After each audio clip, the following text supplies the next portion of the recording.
Die4 Radio in the building. I'm going to go to my next special guest, EA Ski in the house. Welcome to Die4 Radio. How you doing tonight, homie? What's good with it, homie? What's cracking with it?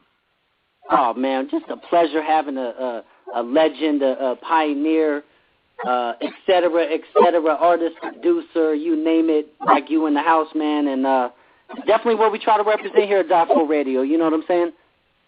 Much love, man. You know, that's what we need, bro. You know, all love, nothing but salute. You know what I'm saying? You know, we need that for real in hip-hop, period, you know? Yeah, and honestly, you know, not to go directly in question, because I definitely want you to let the people that follow us, the younger crowd, you know who you are, but saying we need that, how have you kept so relevant in the game this long, man? I mean, still just, you know, hit after hit after hit. You know, we had pleasure to have Richie Rich not too long ago on the show. I believe you produced Laughing at You Bitches, correct? Yeah, yes, sir. Yeah. And just banger after banger. How have you kept just so relevant, man? It's crazy. I mean, man, you know, to be totally honest with you, man, I mean, it's really not hard for me because I'm very humble at what I do. You know, I respect music, you know, whether it's the young generation or the older generation. I listen to everything. So, you know, if it's hot, I don't have no bias with it. You know, I use music as a fuel to fuel me to make new stuff. When I hear something new that inspires me, I'm like, man, that's dope, and I acknowledge it. You know, I've never been like a hater. And I think a lot of cats, you know, when they hate and they get caught up in their success, and then they think that, you know, it's all about what they do, and they're not looking at other things to inspire off of and motivate and say, hey, and acknowledge other things, it tends to separate you from the growth of hip-hop and music. And I'm looking at new stuff. I'm looking at some of the older stuff. You know, I combine them.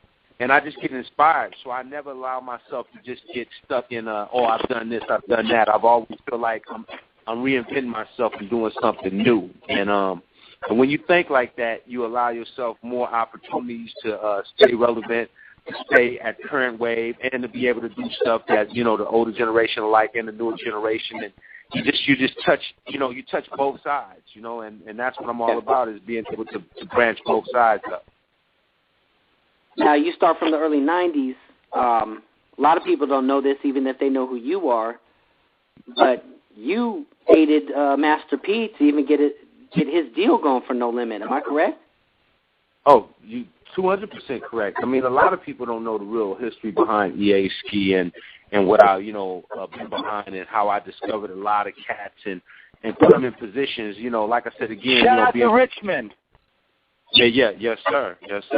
You know, being from East Oakland, man, you know, I've always been the type of person. I wasn't never a set tripper, meaning I didn't care where you was from, whether it was Richmond, Fillmore, you know, Compton, Brooklyn, you know, Chicago. You know, like, it didn't matter to me if it was talent there or it was something I felt like I can develop and they want to hear, you know, my expertise, that, you know, what I do. I was willing to push those boundaries for that artist and make sure that they can go to that next level. And, you know, Master P, you know, we had met at a in-store at the time called In a Minute. And it was like the one-stop shop for all the, you know, really all the big Bay Area acts, you know what I'm saying, from, you know, myself to RBL to, you know, 11-5. Just, I mean, you can go on and on. They just had all the stuff. And Master P was trying to get it still cracking. And, you know, I had a big record out at the time with being Spice One, and you know, he was like, man, I would love to, you know, work, and you know, he was just humble at the time, you know, wanted to work, and he would do whatever it takes to try to put himself in a position to get heard, and you know, and I'm open to cats that's open, you know what I mean, to want to work and really want to be about, you know, just the music, you know, I'm about the music.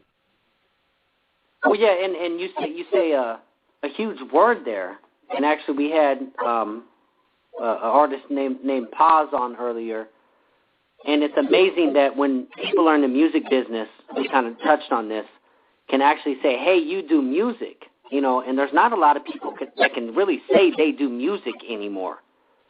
Right. And so it's a lack of knowledge, though, too, and I say this a lot of shows with a lot of the guests, so for people that follow me, I'm sorry to repeat myself, but, you know, I'm older, so I grew up listening to music, you know, I grew up listening to soul and jazz and blues and boogie woogie and classic rock and orchestra, classical music, and even with my sister, like musicals and stuff like that I incorporated all to my hip-hop.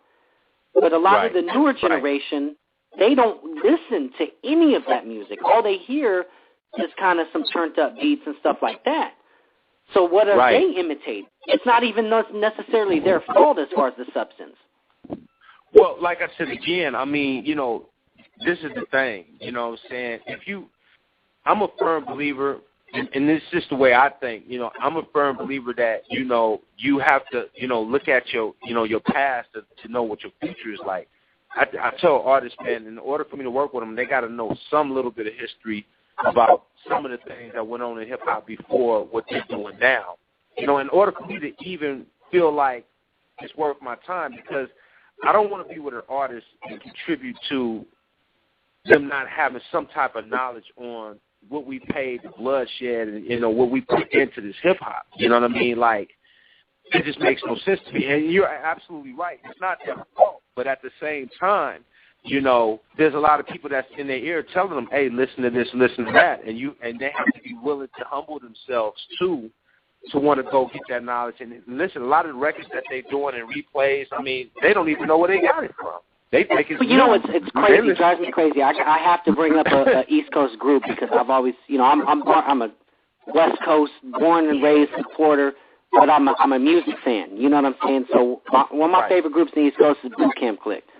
Buckshot, Black Moon, you know what I mean? Yeah. And I've had I've had Buckshot, Rock, Tech and Steel, I got Rusty J coming, all sorts of stuff on the show. But when I talk to the younger crowd about who Boot Camp is, they're like, yeah, I don't know who it is. I'll be like, Black Moon, you don't know that? No, I don't know who that is. And I say, have you ever seen the movie Notorious? Oh, yeah. I say, after Big and Kim get it on the first time, she starts singing that song off the radio, Who Got the Props? They're like, oh, yeah, that's my jam.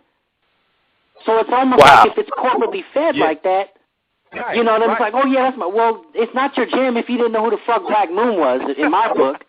But you know what I'm saying? But they know it from the movie. And comes out. Yeah, that's real talk. I mean, it trips me out a lot because I get it, the new generation want to hear what they want to hear and what they know, but, it's unfortunate that they don't understand, it's a full swing circle. So as you do your music and time goes on and now these new kids become the OGs like myself, they're going to want to, know that the younger generation that now listens to their music would understand what they put into what they're doing. And it's you have to know your history, man. You have to go back. Like, I know East Coast music and Southern music and Midwest. I'm a fan of hip hop. So when you say, Buckshot, Black Moon, like, man, I remember seeing them at the Gap. You know what I'm saying? And they was on their hustle and grinding and working hard to do what they've done to become iconic at what they're doing. So just knowing these type of things in hip hop, and it doesn't mean that you can't be knowing what's going on now. I think that a lot of the young generation is scared. They think that people are dead and they're not going to know stuff. I mean, that's the ridiculous part. It's the saddest part about it is that you can know what's going on now. That's a beautiful thing. But see, this is what I tell, and this is what I tell a lot of the OG cats, and I tell Richie Rich this too. It's like the advantage that OG cats have is that we can know what's going on now because we still living now, seeing what's going on now. But a lot of these young cats can't live where we live because they weren't there. So we got both the best of both worlds. So there's no reason for veterans to not be on top of their game unless they're just living in the past and don't know how to reinvent themselves to be able to have topics that still fit now and still be able to cover their origin. You dig what I'm saying? Mm-hmm. Yeah, so, absolutely. It's like, I just tell, a lot of the young kids, they're scared of they're scared of the past because they know that in the past we had to work. And a lot of these cats don't want to work.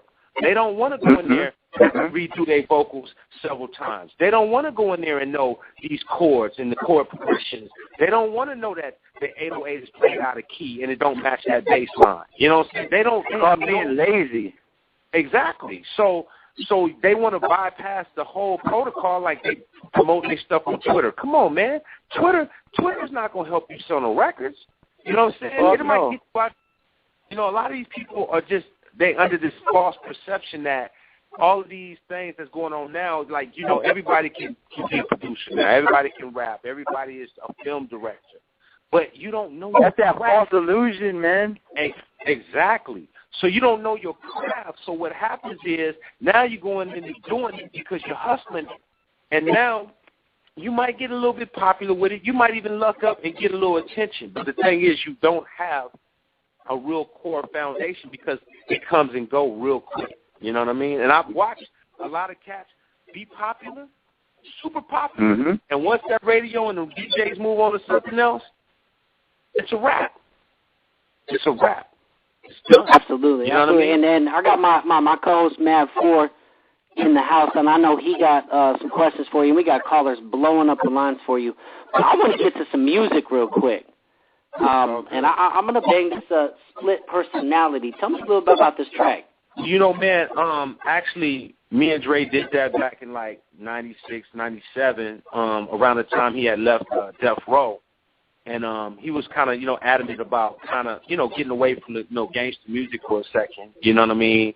You know, because of all the stuff that's going on Death Row. He wanted to, you know, been there, doing that, be on some other stuff. And I was like, man, you know, I'm from East Oakland. That's all I know. You know what I mean? I said, so let me be your bad side then. You know, let me be like Jekyll and Hyde. You know, if you remember the original Dr. Jekyll and Mr. Hyde, you know, that whole personality thing. So, and, man, when he heard the idea, he yelled over the phone. He's like, oh, my God, Ski, that's it. You know, he was like, dude, write it, get the track, I'm on it, you know. So I wound up going back to Oakland and working on the track. I came back with like 3-4 tracks. And he had a hard time picking which one because I came with some fire. I mean, you know, I was on a mission. You know, I was on a mission. I had a lot of stuff going on. I was signed to Priority, and I was just on a mission to show the game that it wasn't just a Dre. It was a lot of talent in the West Coast. And just having the opportunity to write the whole song and produce the song for him and do it, it was just, you know, it was just like, man, it was the perfect chemistry because I was really doing what I do, and Dre was on his mindset, and it was just all about making the right chemistry come together. You know, that's where he was at, so I tried to write from that perspective and write from my own perspective. So that's kind of how that came together. Well, we about to bang it right now, Die4 Radio with the legendary Ski. Come on, let's do this. Ski the hell. It's Dr. Dre. I want all you motherfuckers out there to know that I have a split personality. And sometimes it just makes me do these things, you know. You know. Hell yeah. Mr. Ski, nigga. I'm taking over shit, Dre. Diagnosis, multiple personality disorder, a modern day Jekyll and Hyde, intellect versus manslaughter. I took a swig of the potion and it sent me coasting with visions of my alter ego hitting 3-wheel motion. Is it Dre? Is it Dre? Nah, that's Ski in a purple 6 tray GTA, killing any motherfucker walking. And all these niggas in these magazines that keep on talking, don't get it twisted. I've been there, done that, but Ski is out of control, a maniac. I'm just showing me that he got my back. Seeing the light of day, I'm straight. I'm Dr. Dre, but at the stroke of midnight, I'm Mr. Ski, a.k.a. Doomsday, concocting shit up in my lab with Mr. Ski up in my head, bringing on the aftermath. You can see the stars running from the sky, trying to get away from Dr. Dre and Mr. S.K.I. The doctor should have told you Mr. Ski is fatal to your health. I'm living on another level that y'all ain't been yet. The doctor should have told you Mr. Ski is fatal to your The health. lifestyle that I'm living is just too complex. The doctor should have told you Mr. Ski is fatal to your I'm health. living on another level that y'all ain't been yet. The doctor should have told you Mr. Ski is fatal to The your health. lifestyle that I'm living is just too It's Mr. complex. Ski and Dr. Dre. Can't stop this maniacal individual testosterone level with 7.0 on your digital. I'm trying to take over shit like Buddy Love, but this professor ain't nutty and he can't do what Eddie Murphy does. I was the madness that brought on Dre Day. Except this time Dr. Dre is the one that's gonna pay. I trap his bloodstream, hit his brain and shed it off, and have him slinging guns to them females from Set It Off. I do dirt inside of his body and break free. Witnesses saw Dr. Dre, but it was really Mr. Ski. You might think it's insane, but it's a clever scheme.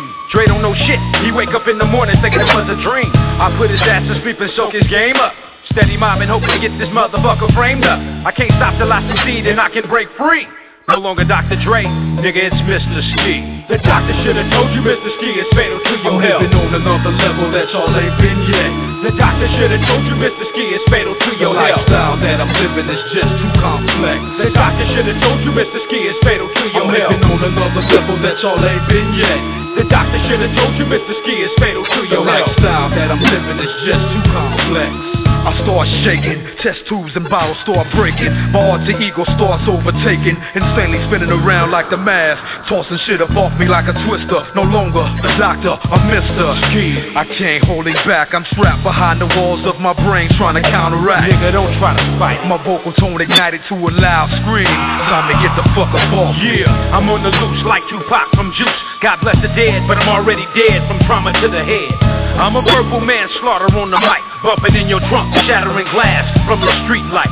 Nobody wants to play with me, so I'm drilling them. I'll be back like Schwarzenegger so I can finish killing them. Give you more music than drive-by, tormenting minds like yours and Dr.Dre, but all I think about is SKI. The doctor should have told you, Mr. Ski, it's fatal to your health. I'm living on another level, that's all ain't been yet. The doctor should have told you, Mr. Ski, it's fatal to your The health. lifestyle that I'm living is just too complex. The doctor should have told you, Mr. Ski, it's fatal to your I'm health. living on another level, that's all ain't been yet.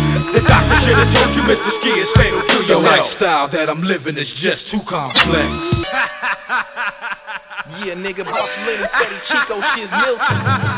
In this motherfucker with EACK, nigga. I got my motherfucking EACK, nigga. Yeah, we ain't did shit for years, but here it is, you punk motherfucker. You thought we wasn't gonna do it, bitch. Die4 Radio. You already know that's how it goes down. I mean, obviously growing up to that type of music, I'm a little partial. But my man EA Ski, tell these people what new you got going on. What 2014 EA Ski is up to. Man, a lot, man. You know, I mean, first and foremost, man, you know, I'm working on the 5th of Ski-tober. And, you know, that's my solo album. You know, a lot of people have been waiting on the Earthquake album for years. And, you know, I never really got a chance to tell the whole story on why the Earthquake album never got a chance to come out because of a lot of the label politics. You know, back when I was putting out records, and a lot of people were putting out records, a lot of the labels was merging. So as you can see now, you know, it ain't that many major labels no more. Everything has kind of become an independent game pretty much. You know, you got, you know, a couple, but not that many. So they was all merging, and I didn't want to put out material under a merger where, you know, my A&R gets fired and all that stuff. So, you know, I'm all about, you know, having my thoughts where they need to be. So as time went on, you know, now 2014, you know, I got a lot of, you know, dope ideas, you know, the 5th of Ski-tober, and I got a lot of great features on there. You know, I did a record with Too Short and Tech Nine. That's bananas. I mean, it's crazy. I mean, when people hear it, they're like, oh, my God, you know. And it's called Wake 'Em Up. You know, I got a song with me and Cube that's phenomenal, like phenomenal. Got a song with me and Be Real. I mean, my album is crazy. Like, I feel real good about it because I put the time into making sure the production was at the elite, sonically, musically, bar for bar, and really talking about real topics that I think a lot of people will be like, whoa. You know what I mean? When they hear it, you know, they're going to know it's real. It's coming from a real place, and it's all ski. But at the same time, I'm working on a new Ice Cube album, you know, Everything Corrupt. And, you know, we got 2-3 songs that's sounding real good. And I'm just working on a lot of, you know, production stuff along with my album stuff. So, you know, Richie Rich, you know what I mean? And he's got some phenomenal stuff that's coming as well. So, you know, I got a lot of artists. I got, you know, young artists I'm working with, you know, called Red the Arsonist. I did a record for this artist out here in the Bay that's actually really, really getting a lot of exposure. Named Prices The Rock. And, you know, I got a lot of stuff that I'm putting together right now, man. That's a beautiful thing. And I mean, when it comes to music, the only thing that's going to bring back what, you know, I grew up listening to, what we all did, is by continuing to do it, you know, consistently. It's going to get heard. I mean, everything has a phase, I believe. Everything has a circle or a cycle. You know what I'm saying? So, I mean, it's... Yeah. To me, I mean, but see, I don't know, and I don't mean to, like, stall like that, but I guess I'm just so partial to West Coast music that it's kind of insane to me that some people don't know who he is. Well, I mean, I'm just saying. Like, I don't mean, maybe I'll just be a fan right there, okay? But it's like crazy to me. I don't know. And you are, a legendary, but there are some newer cats that have no idea, and it's just crazy. It is crazy. I mean, it's 200% crazy, but, like I said again, blame, urban music, this would never happen in rock and pop and country. No. I mean, they would never forget the iconic cats that has done that. I mean, this is the only really form of music, and I say this all the time, form of music that will turn their back on the ones that really opened the gates and paved the way for the game. And that's just where, and that's just the form, because we come from these urban environments. Everybody wants theirs. Everybody, it's almost like it's rap and it's hip hop, but it's almost that street drug-related mentality, like I got to get mine and I got to step on whoever I got to step on, and yeah, he was the man, but fuck you now. You know what I mean? Let's keep it moving. You know what I mean? So it's just that's just what it is, man. And you only as good as the last thing you did. So with that being said, you got to always kind of push the buttons, and you got to kind of spank cats sometimes. You got to come back and spank them and give them the reality check. That's why Dre made the song, Forgot About Dre. He took a little hiatus, and it seemed like the new generation that forgot what he's building and why a lot of people are doing what they're doing because of him. And, sometimes you got to make those type of records to let people know, hey, you know what I'm saying? I still do this and better than majority of y'all. You know what I mean? So, you still got to be competitive, man, but that's on the cats that feel like, they're not, if you feel like you're not getting yours, you got to go out there and take it, And I understand what the game is. I understand nobody wants to remember, Glass if I have to, on a Friday that really set it off. You know what I mean? So I get it. I'm getting to that cut, so don't even. You know what I mean? But I feel you 100%. Look, 310s, 707s, 562s, 818-724s. We coming to you. Don't worry. I know a lot of people want to chop it up with you. But I know my co-host, Matt Ford, definitely got some questions for you. Matt Ford, you rocking? What's up, EA Ski? What's good? Hey, shout out to DJ CMT. Yes, sir. Yeah, I gotta say thank you, brother, because you produced one of my favorite songs. My favorite song that you produced was Dumping Them in Ditches by Spice One. Yes, and my sir. favorite track that you did, and as an artist, was the one on the Master P soundtrack, Faces of Death. That shit was ill, man. Oh, my God. Yeah. Yes, and sir. I have your record one step ahead of all y'all. That was back in, 92, 93? Yep. You on point, bro. You on point. You are man. on point. I want to say thank you, man, because you gave me some dope shit back when I was a teenager. Hey, man, I appreciate the love, man, and I'm glad that you follow what I've done, and just keep your ears out, man, because I got some more stuff that's going. You're gonna be shocked at what I got in store for y'all. Oh yeah, always. Oh yeah, I have a quick question though. You working with the Frontline, right? That's the group from the Bay, Locksmith. Yeah. I remember there was a situation with them in Yucca. What was all that about? I mean, is it all under water under the bridge, or is it still going? Or because it said to me. I don't think it was ever a situation, man. I just think that when everybody is out there, doing music. People interpret music differently, and it was a whole new thing that was going on. So there was just a misunderstanding as far as at the time the whole new Bay, was kind of that was kind of the theme, and a lot of people were like, oh, well, what did that mean?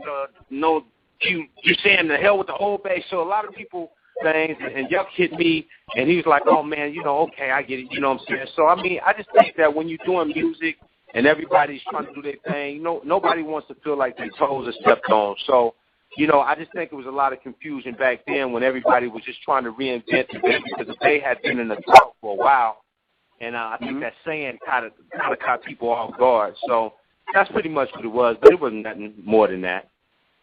Yeah, there's like the same thing with the New West. what they were doing over here, and Ice Cube had a little issue with it. But yeah, I got you. I just think that a lot of people get emotional, man. This is music, man. So when somebody comes with something, and other people feel like they work so hard or this and that, and it could, people get emotional. It just all depends on the individual. You know what I'm saying? So. You just got to deal with that. But I think a lot of these things are nothing, man. I just think that it still comes down to one thing, no matter what anybody say, New West, Old West, whatever. If your music ain't hot, you know West. You know what I'm saying? Mm-hmm. So it doesn't matter, man. You got to still be bringing something to the table for you to even have a conversation. Yes, sir. Yes, sir. That's what it is. You're going to get times because they blowing up. The 724. Die4 Radio with ESP. What's happening? Hey, what's up, man? How's everything going with you? It's good with it, homie. Oh, man, it's good, bro. Man, this is like surreal right now, man, because you made one of my favorite cuts, man. Pretty much half the album. Mr. Mike's album? Oh, man, yeah. Shout out to Mr. Mike, man. He was a cold piece of work, man. He got some bars, man. He was one of the dopest things coming out at the time, man, out there in Houston. Shout out to Swab House Records. Oh, man, that Mr. Mike, that dude, I'm surprised where's he at now. I'm like, that dude was making hits back then, man. Definitely. Man. Also, go ahead. Oh, yeah, and also, man, I don't know if I'm correct on the year, but about 08, 07-ish, when I heard about Locksmith, man, I was holding him down when I was coming up in high school, man. And actually, man, surprisingly, out here in the East, man, he was getting ragged on out here, man. Like I was explaining to Dyer and Mad 4, man. It was crazy. But, man, I was holding him down, you and Locksmith, for real. Yeah, man. I mean, you know how that is, man. I mean, a lot of people when you got a new artist coming up and they got something to say and they spitting hard and they're doing what they do from their heart, people are gonna have something to say. There's gonna always be scrutiny that comes along with this hip hop. But that's the good part. I mean, if you're not scrutinized, then that means you're not really making no impact. When people are like, okay, yeah, that's him. I mean, you need to be scared of that. So. I just always feel like when people have something to say, good or bad, that means that you're paving your lane, man. And I just think that, artists that I've been fortunate to work with have always been able to do what they truly feel from their heart. And that's what I do myself, saying? So I'm always inspired to work with, artists that believe in their passion and go hard with it. You know what I mean? Yeah, definitely, man. I agree 100%.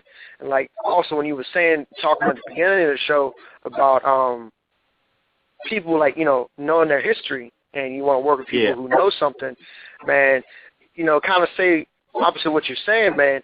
I don't think there's really no excuse, because man, we have the internet, man. We have Google. We have so much information out there, man. You just have to search it. And also, you can find somebody that knows a little bit about the history of the game and learn from them, man. Definitely.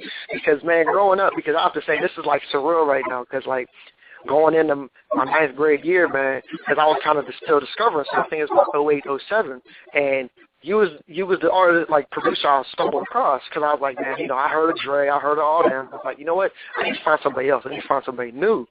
Who's this cat, man? And then, I looked up, did that did that track on Friday, did Spice One, Mr. Mike, because, I'm down with that Houston music, too, man. I know about Mr. Mike.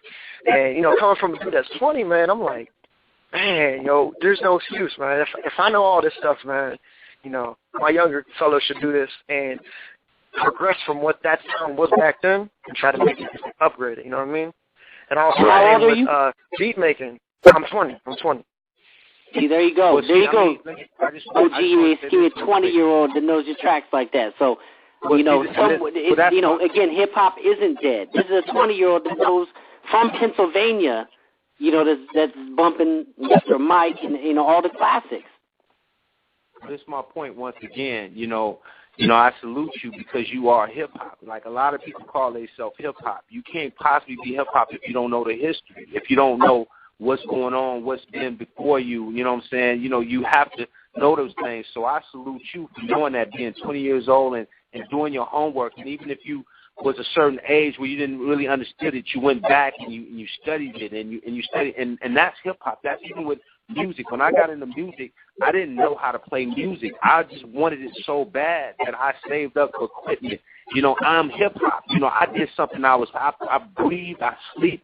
I did everything that it would took for me to become who EA Ski is right now, to make sure that I had the right things to make this hip-hop for you. So to know and to hear that coming from a 20-year-old, that makes me feel like, man, there's other young cats that's out there that's really trying to study their craft and really trying to really keep the legacy going, you know, as far as hip-hop, because that's the only way it's going to keep going is if people understand what was brought to it. Oh, definitely, man. Y'all know the history. Same with beat making, man. There's, you know, it's not just the clicking the mouse. You know, you gotta get the instruments, you gotta get all the machines, man. You gotta know the craft and get around people who know what they're doing, man. Like, you know, I'm really big on that. You know, knowing knowledge of it, man. Due to knowledge, like Die4 said, man. And it's just a shame a lot of people my age is just breaking away from it and just kind of going on to the next trend. That's why I'm trying to, like, you know, keep discussion alive, man.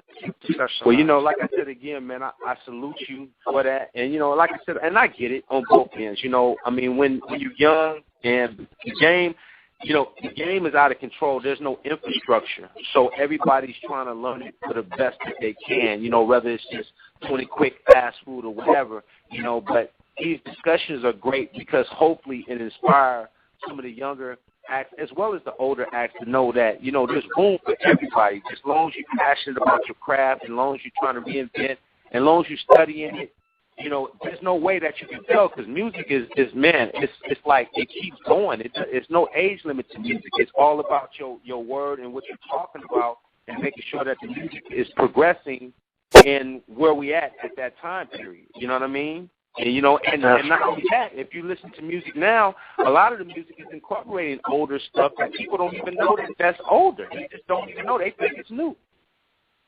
No, but I'm a big. I have to say, it's always a new song if you've never heard it before, no matter what year it came out of. That's real. I mean, that's right. Real shit. But right. You've always been very universal with what you did, regardless of West Coast or whatever's happening with what you do. I mean, you was on, and I apologize if I don't know but you was on the Funk, one of the Funk Flex albums too. With Cam and somebody else, right? Oh, you talking about K Slay? You talking about DJ K Slay? Yeah, DJ K Slay. Yeah. I mean, that's an East Coast represented CD. Banged out one of the tightest tracks on there. Yeah. Yep.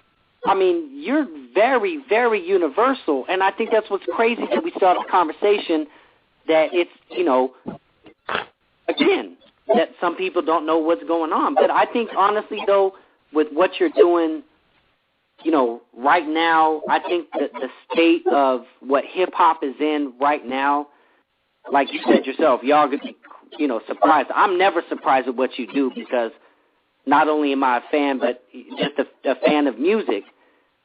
You know, but I think it's coming kind of back around to where we have a chance now. I have to say, you know, and we talked about hip hop isn't dead. You do every time. We had Rich on the show, and he sent me that track, man. I was like, like I couldn't wait to play it. You know, and earlier today I played that Razkaz and Mr. Long. You know, Mr. Long from Black Sheep and Razkaz, they doing the White Crows thing. You know what I'm saying? Like, their own little, like, what is happening? I mean, this shit's coming back around. So, you know, on that note, though, when you get this album done, are you going to start touring? Or, you know, do we got other things in the mix, maybe besides the music that you're going to start doing? Well, you know, I got a lot of stuff that I'm doing right now, you know what I'm saying? But I just got a, you know, call from Germany. And you know, they've been playing the Cruise Control video out there in Germany and on VH1. So, you know, there's a lot of tour stuff possibilities as well. But, you know, my biggest focus is making sure that this album is dope. You know what I mean? Like, before I jump the gun and start talking about anything, I'm a music person. Like, if the music ain't right, I don't really care about none of that other stuff, you know, because that's what I always take it back to my, you know, my core. You know, I got in the game by making great music, having something to say, and if that ain't on point, then I'm really not really interested about anything else. But away from that, you know, making sure that other artists that I deal with are strong, you know what I'm saying, like I said, with the Cube, with the Rich, you know, with a couple of my young artists that I'm dealing with right now that's sounding real dope, And, you know, I got a couple of companies that I endorse, like Akai and Native Instruments, and you know, I'm just pushing those boundaries, man, for music so people can know the possibilities and the diversity of knowing about music gear, along with making sure that the music is sonically at its highest level. Okay, so I gotta ask. You said Akai and Native Instruments. You rocking the Machine and the Renaissance? Yes, sir. Yeah, yes, sir. Man, okay, so I've been an MPC guy my whole life. Yes, sir. I just bought the Machine. Very, very impressed with it. Very impressed with it. Is that Renaissance? Is that a necessity too? Because I heard it has that MPC feel. That's the only thing I don't get from the Machine. The software, everything is incredible. But is that another necessity? I mean, the controller-wise of the MPC is what I didn't know, and that's why I went with the Machine first. Man, you know, that's very hard, man. I'm always going to say preference, but both of them are beasts, man. I mean, once again, I've always tell people Native Instruments is immaculate when it comes to their software. I mean, just hands down, what they do with their software. I've had Complete for years. I've got Complete. What they do with their software is just, you know, I mean, really second to none. You know, but once again, Kai, with the whole MPC, you know what I'm saying? I mean, you know, I'm an MPC guy. I've been an MPC guy from day one. So when they came with that Renaissance, it was like, whoa, you know what I'm saying? It just worked great for my workflow. Now that, you know, Machine has a studio, I find myself in between both of them now. So it's hard for me to say either one. I just know both of them are dope. Both of them do what I like them to do. And I'm actually learning more on the Machine Studio every day because it's definitely a new workflow for me. But the way absolutely, that's been my thing, is just a different workflow with it. Yeah, the way they got it laid out and designed, you know, I got a homie that's really showing me a lot of the ropes, you know what I'm saying, on how, you know, to just get inside the workflow of it. You know, the MPC is just like, that's a no-brainer for me. So I think that's really what it comes down to, is when you're working on a record and you really working, what can you turn to that you know is going to be the bread and butter, you know? And then in the process, when you learn other stuff like the Machine Studio, how you get comfortable with now, that becomes your bread and butter. So, but both of them are dope machines, and I salute both of them companies, man, because they're pushing the boundaries, and that's what hip-hop should be doing. So they're competing to make sure that we continue to have great product and gear for the new producers and coming up to try to do beat making, and that's what hip-hop should be. We should be competing. If this guy is hot, we should be trying to do something that's just as hot but not sounding the same, but having its own identity. You know what I mean? Yep, absolutely. We can go to the 5-6 caller. 562-644, Die4 Radio, live with EASQ. What's happening? What's good, man? I'm just taking in the legend at this point. Just taking in the legend. Man, much love, man. Much love. Salute. You said the thing that stick out to me the most, because I'm still working on like just trying to get that right sound for my record. And you said you're waiting till it's perfect for you, or till it sounds perfect bar for bar. So do you have like multiple people that you're like shooting your album to listen to like so you can get their critique on it, or how you doing that? Well, you know, man, I'm surrounded by a lot of great people, from, you know, writers to some of the, you know, most iconic, whether it's Cube, Dre, or just a lot of just cats that people don't even know was behind a lot of big cats, you know, because I can name some names and people are like, oh, who's that? But they was behind, you know, like a guy named Box that was behind, you know, Eazy-E and NWA stuff. So, you know, I'm surrounded with a lot of, you know, cats from older and the younger cats. So, you know, I always go with my gut when I'm making a record. But I'm always humble enough to see how it vibes, because, you know, when you play your record, and then I play my record for unconditional people, that's what's the most important. The ones that don't have nothing to do with rap, they don't sing, they just like good music, them the ones you play it for, because they going to give you a real response on how your music really sounds. You don't want no yes man, you don't want nobody that's in rap that's just saying, oh man, that's dope, because they're part of what you're doing, you know what I mean? You want to really play it for people that have no bias to the music. You know what I mean? So how are you going to find those people? Because at this point, like the game, I don't want to say the game, but like people are like giving so much music and it's like not even good. But when there's really good music, I feel I have good music, Lansky has good music, Joni has Die4, everybody. on this whole little platform has good music. So you slide that in there for them to listen to, but they're not trying to pay attention to it because they got flooded with so much garbage. They just automatically assume statistically it's going to be trash. No, and that's the bad thing about music right now is that it's so much trash out there that it makes you have to evaluate, are you really going to push that line with your music because you get caught up in that because people don't want to give you that opportunity because they've just been bombarded with so much garbage and nonsense. So, that's the time when you have to really, really get on your grind and you really have to show people, hey, man, I'm not like that at all. And that's a hard task because people are just they're tired, man. They've been burnt and bought records and they're just not good. People are not taking the time to mix their records. Like, I get so many records now that's distorted, muffled, not mixed, not mastered. They don't even understand what master means. They think that's a black belt instructor, a master. No, everybody, and I even have people. I had the luxuries of working in real studios. You know what I'm saying? Yeah. Like real bona fide studios. And people nowadays think mixing with the Waves bundle is actually real mastering. Right. Yeah, they use a limiter. They use a limiter and they turn it up loud, and they think that that's mixing. And it's like, no, man, that's not. And so once again, it goes to the fact that a lot of people have bypass. It's like I come from a martial art background, so it's like going in, you're a white belt, and then Tuesday you're a black belt. You would just bypass all the other belts, bro. Like you would just bypass everything. You know what I mean? Like, that's what's going on with music. You're just bypassing all the steps. You know what I'm saying? They don't know what preamps is as far as when you're recording and you're doing your vocals, having great preamps. So when you want your vocals to really come out, you need something that makes your vocals pop out. Having good converters and preamps, like, they don't understand this. And they don't, and this is why you have to do your homework. YouTube is one of the best things in the world because it has all this information there if you just go check it out. Yep. If you like a certain artist, like myself or Dre, and whatever, and you want that sound, you should be listening to those records and A-B'ing it. And if you don't know what A-B'ing it means you play your record, you play my record. And if you don't sound close, then you need to go back and keep working. You know what I'm saying? If you're trying to get matched sounds, that's what I used to do. I used to listen to Rick Rubin when he was doing all the, the Run DMC and it was the Beastie Boys, and he was doing these records, and they were sounding phenomenal sound-wise. I was like, man, my shit don't sound like that at all. And I was frustrated. I was like, man, and I started getting in the studio and talking to engineers and talking to different people like, no, well, man, this is why, blah, blah, blah. I wanted it, bro. And I tell anybody that's out there right now, if you want it, you can have it. It ain't about you being weak.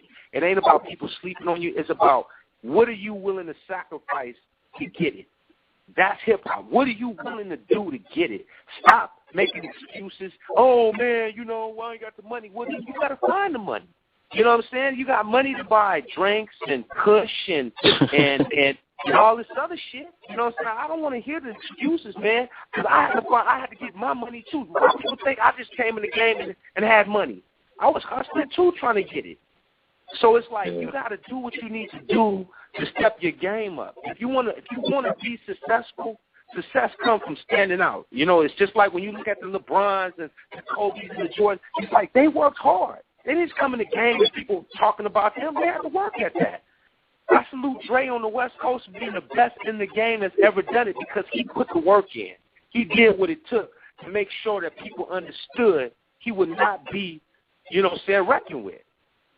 And that's what it takes. And that's what I'm trying to do in 2014 is live by those blueprints, is to go in the lab and not think about what I've done in the past and think about what I need to do now and add my past with my future so I can bind them so it can be something that can be, tremendous. That's what's up, man. Killer Ron in the house. Definitely appreciate your support, homie. And actually, Killer Ron was in my studio just last Friday. We was in here with Binky Mac, all from the Eye, and definitely getting in and Sneak Ross and a couple other my affiliates, my Die4 gram. And I was actually showing Killer Ron because he's very, intuitive to what goes on around and soaks it up. And I have actually a couple different preamps. I got the tube amps. I got the British amps. I got this. And I say it just depends on who you're recording. And then, kind of show what a noise gate was. And like, look, if you're in a crowded environment, look, this little noise gate turns on and off. And I mean, but it's all on YouTube.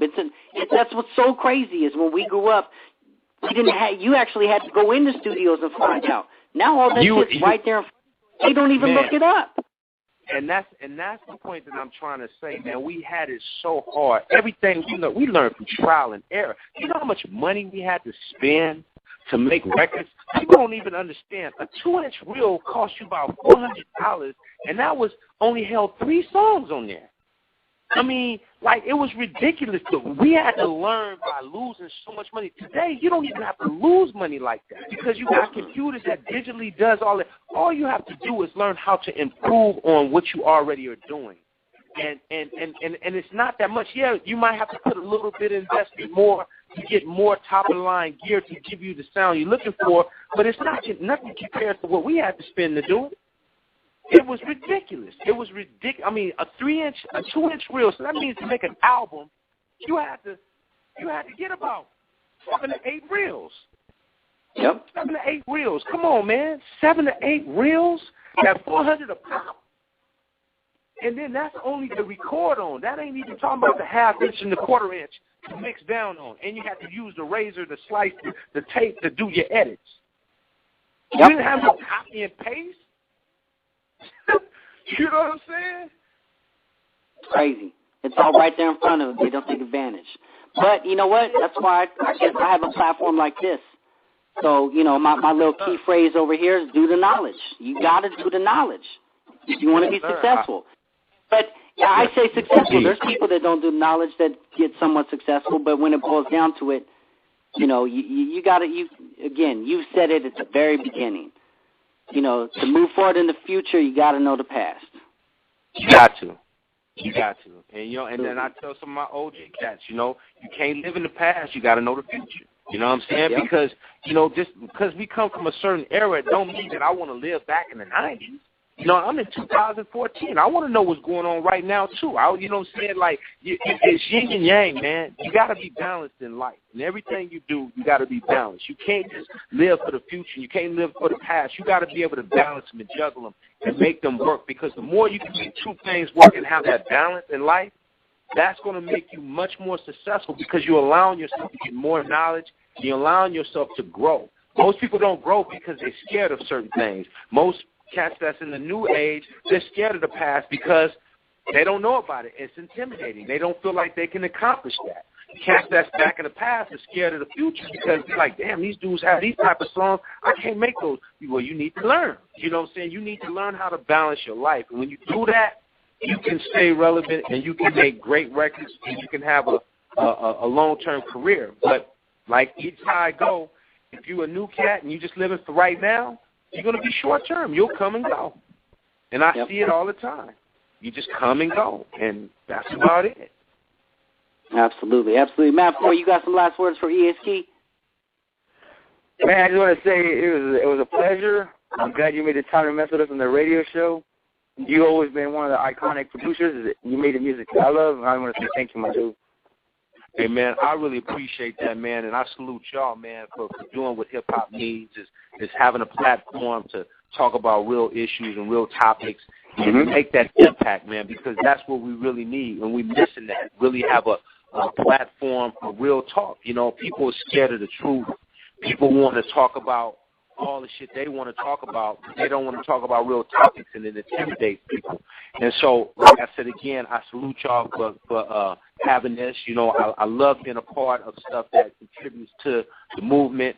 And like I said again, what y'all have is what I'm trying to create with the Beethoven album is a real platform to talk about real issues, whether you want to debate about it or not, don't mean that it ain't real. You know what I mean? Absolutely. And that's what I really try to do I forgot to tell you, one more question. What's up with Rally Row? What happened with Rally Row? Rally Row actually is still around, and he's working on a new project. I mean, he talks to me on the regular, man. He called me, man, and he just, man, shout out to him. He just had a newborn baby boy. So he just had the baby boy, I think, yesterday, if I'm not mistaken. So, you know, when he's been in the studio work, huh? Yeah, go ahead. Yeah, so he's been in the studio working. Actually, I actually helped get him an MPC Renaissance. So he's in there working. You know, people don't know Rally Ralph produced stuff as well. So, you know, he's in there working on new material, sounding pretty damn good, man. And people gonna be shocked with some stuff he got going on. A lot of y'all motherfuckers that are listening, what y'all know about that Rally Ralph? Something kind of funky. Produced by who? EHT, CMT. Yes, sir. That's what's up. Well, I have to, as the host here at Die4 Radio, just a pleasure. I mean, not only just having you for who you are and what you have done for hip hop and rap, but then just to get the chance to talk to you and seeing how humble you are and just how much of a true dude. And we know that through your music. Not trying to say you was fake or anything, but just absolute pleasure having you on the airwaves. It's just been great, and definitely we're going to stay involved in everything you're doing. If I could ask one favor before you go, though, to get a cool Die4 Radio drop from you, because I definitely, you know, I'm like the noon improved wake up show, homie. You know what I'm saying? Here at Die4 Radio. I definitely need a ESK drop, and then, man, we'll let you enjoy your night. And I just, it's been an honor and a privilege, and I hope to talk to you again real soon. Man, it's all good, man. I salute y'all once again, man, and definitely, man, stay humble, man. Keep pushing those boundaries, and there's nothing but love. Absolutely, and let's go ahead and drop that Die4 drop. I'll get it right now, and then we're gonna go into some of your songs, man. Oh, it's all good. So what you need me to do? Just give you know, this EASKI, Die4 Radio, whatever you want to say, man. Yo, what's good with it? EASKI, Die4 Radio. You know, shout out to the whole hip hop community, man. Let's keep it cracking.